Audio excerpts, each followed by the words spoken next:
Is the planet we are riding caught in a cosmic encounter that all the universe is watching? You see a plane behaving erratically, flying dangerously, making senseless turns, coming in over the runway as if to land, then taking to the sky again. And you say, "What's wrong with the pilot?" But would you blame the pilot if you knew that a crazed and desperate hijacker was holding a gun at his head and threatening the life of every passenger aboard? Could there be a reason for the erratic behavior of this planet? A reason we ought to understand before we blame the pilot? Is it possible that this planet has been hijacked, and the hijacker, within limits set by God, is calling the shots? Astronauts returning from the moon saw this Earth as a beautiful blue sphere, washed with clouds and seas and brilliantly clean. From that distance, if you didn't know, you could never guess the trouble it's in. We can depend on our planet as far as the laws of physics are concerned. We can boast of a precision orbit. Astronauts could count on this Earth's being right where it was supposed to be when they wanted to come back. But something disturbs this little Earth. It shrieks of pain and heartache. The minds of men race ahead of their hearts. Scientists split atoms they cannot even see. But the hearts of men remain unchanged.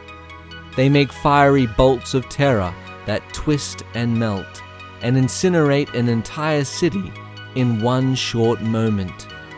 Violence in the heart becomes violence in the streets and in the skies. We stagger along, unable to handle our troubles, and bewildered millions want to know why. Why? We gasp at the wreckage of a tornado and the broken bodies scattered about. We walk through a hospital corridor and see the faces of the hopeless and helpless. We shed tears over departed loved ones and know that they will never return.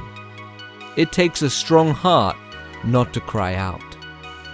Is this any way to run a world? Or is anybody running it?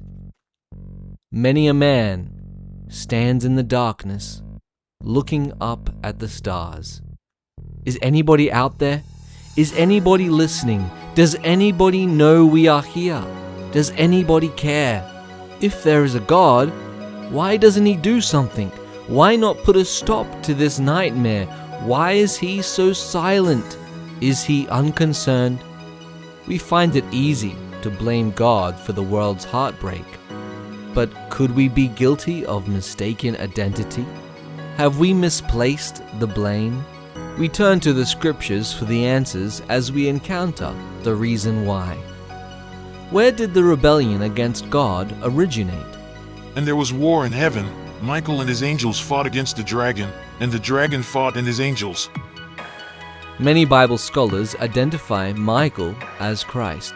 But what other names is the dragon known? And the great dragon was cast out, that old serpent, called the devil and Satan, which deceiveth the whole world. What was Satan's original name before he rebelled against God? How art thou fallen from heaven, O Lucifer, son of the morning? How art thou cut down to the ground, which didst weaken the nations? Evidently, Satan didn't win the war. What happened to him? He was cast out into the earth, and his angels were cast out with him. How did Satan react to his removal from heaven? Therefore rejoice, ye heavens, and ye that dwell in them. Woe to the inhabitants of the earth and of the sea! For the devil is come down unto you, having great wrath, because he knoweth that he hath but a short time. So the theater of conflict now moved to earth. Our planet became the new battlefield. Did God create a devil? Some people think He did, and it troubles them. But did He? Is He responsible for evil? What did God say to Lucifer? Thou wast perfect in thy ways from the day that thou wast created. till iniquity was found in thee. So God didn't create a devil at all. He made Lucifer a perfect, brilliant, shining angel, and Lucifer made a devil out of himself. God, by creating all his subjects with free will, had taken a tremendous risk. Someone, sometime, might make a wrong choice, and Lucifer did. But what triggered this response? Did Lucifer just suddenly decide to rebel? Or was it a gradual thing? What did God point out to Lucifer as the beginning of his trouble? Thine heart was lifted up because of thy beauty. Thou hast corrupted thy wisdom by reason of thy brightness. I will cast thee to the ground. I will lay thee before kings, that they may behold thee. What did Lucifer say in his heart? For thou hast said in thine heart, I will ascend into heaven. I will exalt my throne above the stars of God. I will sit also upon the mount of the congregation, in the sides of the north. I will ascend above the heights of the clouds. I will be like the Most High. So it was pride. Little by little, Lucifer began to cherish the feelings of pride, until he actually wanted the throne of God for himself. And finally, his dissatisfaction erupted into open rebellion. Rebellion originated not on this earth, but in heaven.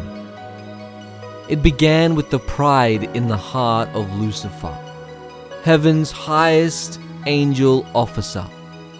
But God did not immediately destroy him, because other created beings would have misunderstood such an action.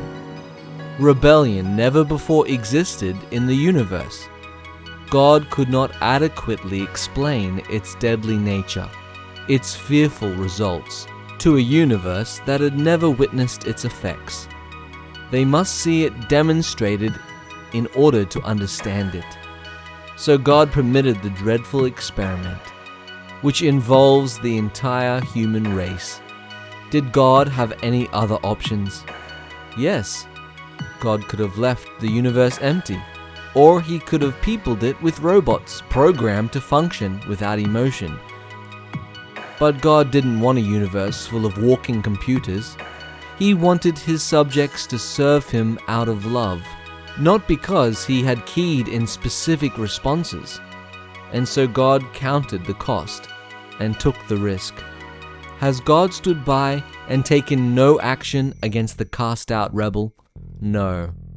Even as God created our world, Calvary lay hidden in his heart. He knew full well the devastation sin would bring to his creation. He also fully comprehended the inevitable sentence, death, that must be placed upon all who join Satan in his rebellion. Therefore, God himself laid plans to pay that death penalty for all who would reach out and accept it. Jesus, bearing the cross of our salvation, walked up the hill to Calvary, that we might have life eternal. The enemy still refuses to give up his earthbound captives. He wants to destroy them all, down to the last man. But one day soon, there will be a final confrontation. The hijacker will be overpowered at last, and not a soul in all the universe will misunderstand. Think it through. Prayer is the opening of the heart to God as to a friend. Not that it is necessary in order to make known to God what we are, but in order to enable us to receive Him. Prayer does not bring God down to us, but brings us up to Him.